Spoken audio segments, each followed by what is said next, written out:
देखिए, अगर आप लोगों ने अभी तक ये अपना YouTube चैनल सब्सक्राइब नहीं किया है तो इस YouTube चैनल को सब्सक्राइब कर लेना है आप लोगों ने, ताकि बार बार जो भी वीडियो अपलोड होता है उसका मुझे लिंक ना भेजना पड़े आपको। और जो भी वीडियो अपलोड होता है वो ऑटोमेटिकली आप लोग देख पाएँ, है ना। और आज का जो टॉपिक है हमारा, बहुत ही ज़्यादा इम्पोर्टेंट टॉपिक है ना। क्योंकि इसी टॉपिक की बदौलत हम लोग कम्युनिकेशन करते हैं अपने ऑर्गेनाइजेशन के अंदर। ऑर्गेनाइजेशन मतलब वो संस्था जिसमें हम लोग काम करते हैं। तो जैसे मान लीजिए, अगर हम फील्ड सेल्स एग्जीक्यूटिव हैं तो किसी टेलीकॉम कंपनी में हो सकते हैं। आप एयरटेल लगा लीजिए, आप जियो लगा लीजिए, आप बीएसएनएल लगा लीजिए, आप कहीं पे भी जाएंगे as a field sales executive तो आपको कम्युनिकेट करना पड़ेगा कि आपके डेली के टारगेट क्या थे, आपने कितना अचीव कर लिया, आपका वीकली टारगेट क्या है और आपका मंथली टारगेट क्या है। और इसके बाद आप लोग जो आपकी परफॉर्मेंस है और जो आपकी नीड्स हैं और जो आपको मुश्किल का सामना करना पड़ रहा है ना, या कोई एडजस्टमेंट है, उसको आप लोग कैसे कम्युनिकेट करेंगे अपने सीनियर्स तक या अपने जूनियर्स तक, है ना। कुछ बदलाव करना है आप लोगों ने तो वो किस प्रकार आप करेंगे, तो उसके लिए रिटन कम्युनिकेशन एक बहुत ही ज़्यादा महत्वपूर्ण रोल अदा करता है।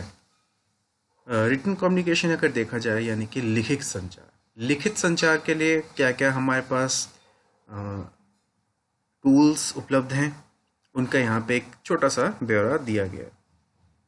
तो रिटन कम्युनिकेशन के लिए आप सबसे पहले क्या लिख सकते हैं, लेटर्स लिख सकते हैं, है ना। लेटर्स के बाद आप लोग क्या लिख सकते हैं, फैक्स का तो वैसे ज़माना आजकल बहुत बदल गया है, फैक्स की कोई ज़रूरत नहीं है, लेकिन फिर भी कुछ सरकारी संस्थाओं में और कहीं पे इस प्रकार के मीडियम का भी इस्तेमाल होता है ताकि आप लोग अपना रिटन कम्युनिकेशन कर सकें। ईमेल बहुत ही ज़्यादा आवश्यक है। ईमेल का इस्तेमाल लगभग हर स्फीयर ऑफ लाइफ में, हमारे जीवन के हर स्तर पे हो रहा है ना। अब जैसे कि मान लीजिए आप लोगों की बैंक की स्टेटमेंट ही है, आपने बैंक में कुछ पैसा डाला या कुछ पैसा निकलवाया तो उसकी आपको ईमेल की रिपोर्ट आ जाती है।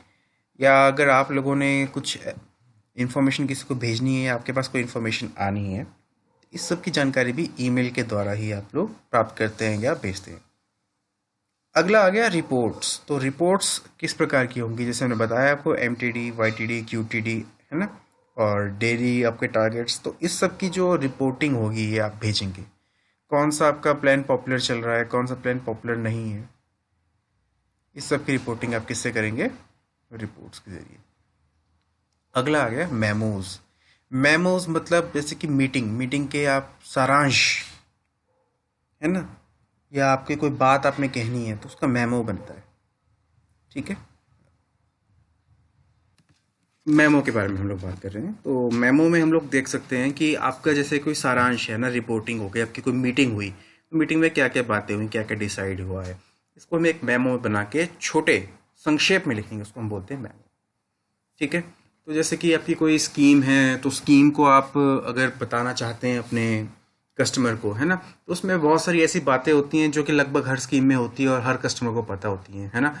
तो अगर आप बोलेंगे वैलिडिटी, तो वैलिडिटी का मतलब क्या होता है ये सबको मालूम है ना। जैसे कि वैलिडिटी, कितने समय के लिए यह आपका कार्यरत रहेगा, पैक, तो उसको वैलिडिटी बोलते हैं। अगर वैलिडिटी की परिभाषा लिख के हम लोग देने लगेंगे तो उससे ग्राहक कंफ्यूज होगा, है ना, कि इसकी क्या ज़रूरत थी देने की। तो वैसे हम क्या करते हैं, सारांश में छोटे में वैलिडिटी 28 दिन। तो वैलिडिटी मतलब अब लगभग हर आपका ग्राहक समझता है कि वैलिडिटी का क्या मतलब है। और उसको अगर वैलिडिटी समझ में नहीं आती है तो आपको पूछ सकता है, लेकिन वैलिडिटी को मेंशन करके लिख करके भेजने की कोई आवश्यकता नहीं होती है ना। और अगला आ गया एडवर्टाइजमेंट। तो लिखित में जब आप पैम्फलेट, लीफलेट या आपने कोई पोस्टर लगाया है, कोई फ्लैक्स लगाया है, ये सब आपके एडवर्टाइजमेंट में आता है। जब आप लिख के लगाते हैं तो उसको रिटन कम्युनिकेशन में हम लोग समझते हैं, है ना। जैसे कि हमारी अपनी लैब की अगर बात करें तो हमने खूब सारे पोस्टर्स जियो के लगाए हुए हैं, रिलायंस डिजिटल लाइफ के भी लगाए हुए हैं हम लोगों ने, है ना, और आइडिया के भी हमारे पास पोस्टर्स हैं। तो ये सारे जो हैं ये एडवर्टाइजमेंट हैं। और जैसा कि आप इस बार हम लोग प्रोजेक्ट भी करेंगे उसके ऊपर, लीफलेट ला के दूंगा मैं आपको, है ना, हैंड आउट्स ला के दूंगा मैं आपको, तो वो भी क्या है, एडवर्टाइजमेंट है और रिटन वो भी कम्युनिकेशन में आते। तो अगला आता है कि ये रिटन कम्युनिकेशन आपका जो लिखित संचार है, हम अपने लिखित संचार को कैसे ज़्यादा से ज़्यादा प्रभावशाली बना सकते हैं। ठीक है, तो उसके लिए आपको सबसे ज़्यादा ज़रूरी है पढ़ना। पढ़ना मतलब आपकी क्लास की पढ़ाई नहीं, आप जब अपने क्लास के बाहर भी जाके नोट्स देखेंगे, है ना, कोई किताब कंसल्ट करेंगे, तो आप देखेंगे कि आपको रिटन कम्युनिकेशन में आपको फ़ायदा होगा। जब आप किसी की लिखी हुई बात को पढ़ेंगे, ज़रूरी नहीं है कि आपकी टेक्स्ट बुक हो, वो दूसरी किताबें भी हो सकती हैं, जैसे कि कोई नॉवल हो गया या किसी की जीवनी होगी जिसको कि हम ऑटोबायोग्राफी बोलते हैं।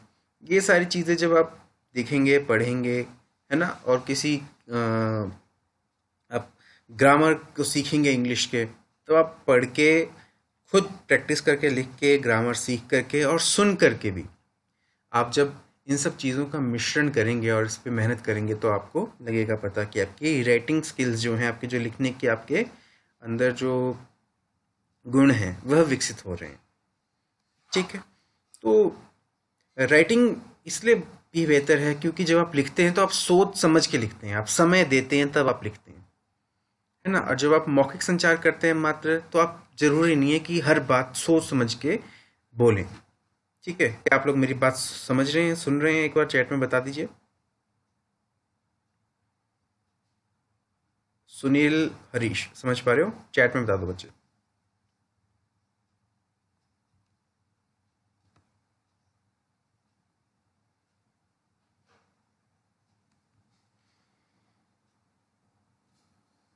चलो आगे पढ़ते हैं हम। तो रिटन कम्युनिकेशन ज़रूरी क्यों है? देखिए, इसलिए ज़रूरी है क्योंकि अगर आपने कोई चीज़ लिख के रख दी है, तो जब तक वह लिखा हुआ मीडियम, है ना, खराब ना हो जाए, तब तक आपकी वो संदेश अमर है ना। अब जैसे कि मान लो मैंने कोई ईमेल लिखा है, तो जब तक मैं उस ईमेल को डिलीट ना कर दूं अपने से और जिसको भेजिए उसमें से, तब तक वह ईमेल सुरक्षित है। मैंने कोई कॉपी में कुछ लिख के भेजा है या कोई लेटर लिख करके भेजा है ना, तो वह तब तक सुरक्षित है जब तक उसको फाड़े ना। तो यानी कि इसको आप बहुत लंबे समय तक सुरक्षित रखने के लिए सक्षम हैं, है ना। आप इसको लंबे समय तक स्टोर कर सकते हैं। ठीक है, रिटन कम्युनिकेशन का एक फ़ायदा और भी है। जब आप सोच समझ के लिखते हैं तो आप नए तरीके ढूंढते हैं, जिससे कि नए शब्द ढूंढते हैं, आप नए लिखने के स्टाइल को ढूंढते हैं, जिससे कि आप अपने आप को बेहतर तरीके से एक्सप्रेस कर सकें। ठीक है, जैसे मान लो प्रतियोगिता कर लेते हैं, वाद विवाद प्रतियोगिता। वहीं पे अगर हम सेम टॉपिक पे, सेम शीर्षक पे अगर हम एक निबंध प्रतियोगिता कर लें जिसमें कि आपको लिखना है, तो ज़्यादा अच्छे से आप आइडिया अपने किस प्रतियोगिता में आप लिख के बता सकते हैं या बोल के बता सकते हैं। मुझे तो लगता है निबंध लिखने की जो प्रतियोगिता है उसमें आप ज़्यादा अच्छे से अपने आइडियाज़ को बता सकते हैं। वाद विवाद में तो जो आइडिया आपके दिमाग में आ गया उसको आपको जल्दी लिखना है, बोल देना है सामने, है ना। तो लिखने की जो कला है ये आपको एक एक्सप्रेस करने वाला, है ना, बेहतर प्रेषक बनने में आपकी मदद करता है। ठीक है, बाकी जो भी आप बोल के अपना संचार कर रहे हैं, है ना, हम कंपेयर कर रहे हैं रिटन और ओरल को। अगर आप बोल के संचार कर रहे हैं तो हो सकता है सुनने वाले को आपकी पिच और टोन के हिसाब से उसको कुछ और समझ में आ जाए, लेकिन जब आप लिख रहे हैं तो उसके आपके कहने का, है ना, जो आपके बोलने का जो आपका उद्देश्य है, उसको आप ज़्यादा अच्छे से प्राप्त कर सकते हैं और प्रतिक्रिया भी जो है ग्राही की वो अच्छे से आ सकती है। ठीक है, तो ये हमने कुछ बातें समझी रिटन और ओरल कम्युनिकेशन के बारे में। एक उदाहरण मैं दूंगा, 9th क्लास में हम लोगों ने गेम खेली थी, है ना। जब हम सब लोग क्लास में उठ करके खड़े हो गए थे और हम सब लोगों ने एक दूसरे के कान में एक बात कही थी, मैंने बोलना चालू किया था और आप सब लोगों ने उसको आगे से आगे अपने मित्रों तक पहुंचाया था, और मेरी कही हुई बात और जो एंड वाला बच्चा था उसकी कही हुई बात में अंतर था। वहीं पे जब मैंने वही बात ब्लैक बोर्ड पे लिख दी, है ना, तो उसे समझने में और बोलने में कोई अंतर नहीं आया। और वो बात मुझे अभी भी याद है, जो भी काम पे लेट आएगा उसे मिर्च वाले मीठे गोलगप्पे खिलाए जाएंगे, है ना।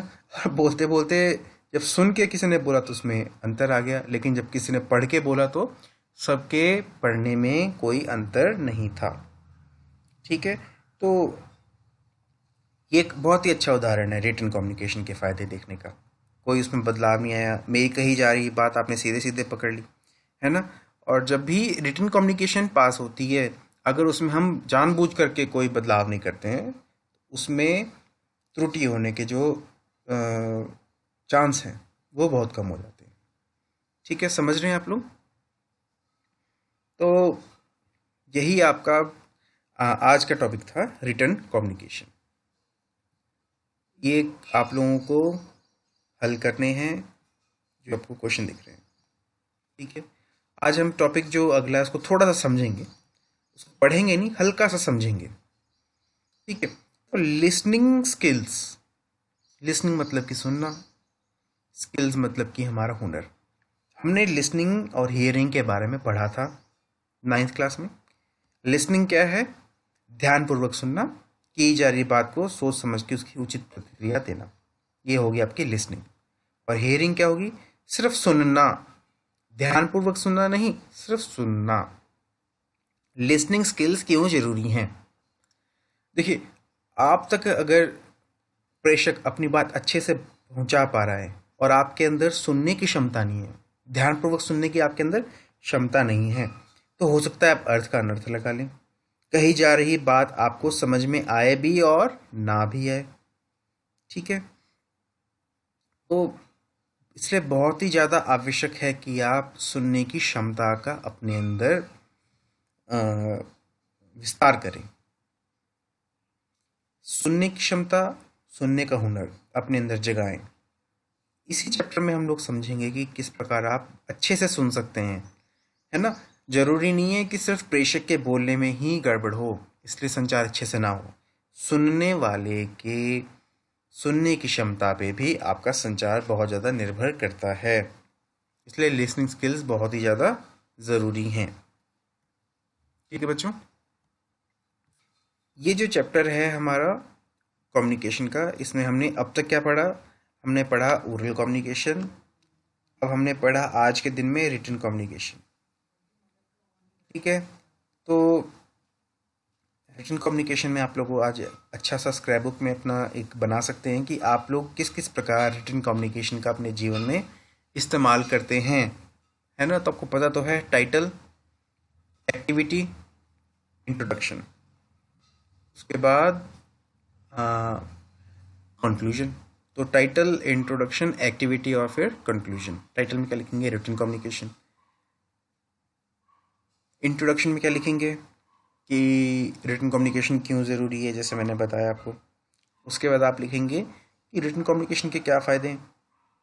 उसके बाद आप एक्टिविटी में लिखेंगे कि हम किस प्रकार रिटन कम्युनिकेशन को अपने जीवन में इस्तेमाल कर रहे हैं, किस प्रकार कर रहे हैं। जैसे कि देखते हैं, जैसे कि लिखेंगे कि मैं सुनील कुमार, मैं अपने जीवन में रिटन कम्युनिकेशन का बहुत जगह इस्तेमाल करता हूँ।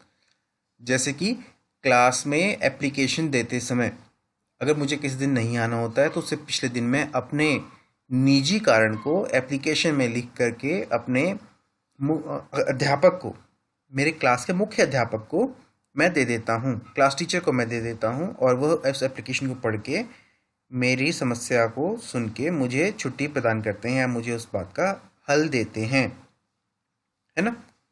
बाकी आ गया आंसर। जब हम एग्ज़ाम लिखते हैं, जब एग्जामिनेशन दे रहे होते हैं, तो आपका क्या होता है? रिटन कम्युनिकेशन हो रहा होता है उसमें भी, है ना। क्वेश्चन पूछा क्या होता है क्वेश्चन पेपर में, और उसका उत्तर आप, उसका जवाब किस में देते हैं? रिटन कम्युनिकेशन में आप उसका जवाब देते हैं, हाँ ना बच्चों, है ना। तो यही आपका रिटन कम्युनिकेशन का आज का स्क्रैप बुक में काम हो जाएगा। आप लोगों ने लिख देना है कि क्या करते हैं, क्यों करते हैं, और व्हाट्सएप भी करते हैं आप लोग, वह भी एक प्रकार का रिटन कम्युनिकेशन है ना।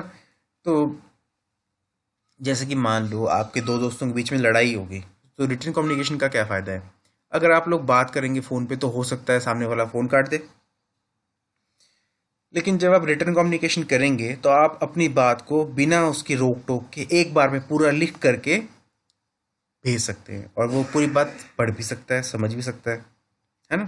तो यही फ़ायदा आपका है रिटन कम्युनिकेशन का। तो मैं चाहूँगा आप लोग स्क्रैप बुक में लिखें और +2 वाले ग्रुप में मुझे लिख के भेजें। ठीक है बच्चों।